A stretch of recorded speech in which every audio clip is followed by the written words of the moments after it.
বন্ধুরা, আজকে কি বানাবো জানেন তো? শুক্তো। তো চলুন প্রথমে কড়াইয়ে অল্প পরিমাণে তেল দিয়ে সমস্ত সবজি দিয়ে একটু নুন হলুদ দিয়ে ভেজে নেবো। তো বেগুন, কাঁচকলা, আলু, করলা সমস্তটা একসাথেই ভেজে নিয়েছি। দেখুন সেই তেলের সাথে আর অল্প পরিমাণে তেল দিয়ে একটু বড়িও ভেজে নেবো। সবগুলো একসাথে তুলে রাখবো। দিয়ে এখানে কড়াইতে দেখুন 5 ফোড়ন দিয়ে নিয়েছি। তো এবার পেঁয়াজ দেব। পেঁয়াজটা একটু ভাজা ভাজা হয়ে গেলে এর মধ্যে আদা রসুনের পেস্ট দেবো। তো এইটা শিলেই বাটা।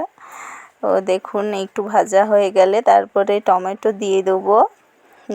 টমেটো সমস্ত মশলাটা একটু কষানো হয়ে গেলে এই দেখুন এটা লঙ্কা জিরে হলুদের পেস্ট। তো দেখুন মশলা এখানে কষিয়ে নিয়েছি, অল্প পরিমাণেই দিয়েছি।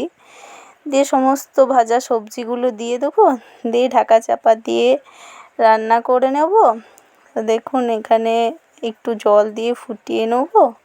তো দেখুন এখানে বাচ্চারা তার মাকেই বেশি অনুসরণ করে।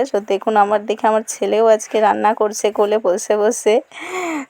অবশ্যই জানাবেন কার রান্নাটা বেশি টেস্টি হয়েছে, আমারটা না ছেলের রান্নাটা। Bye bye guys.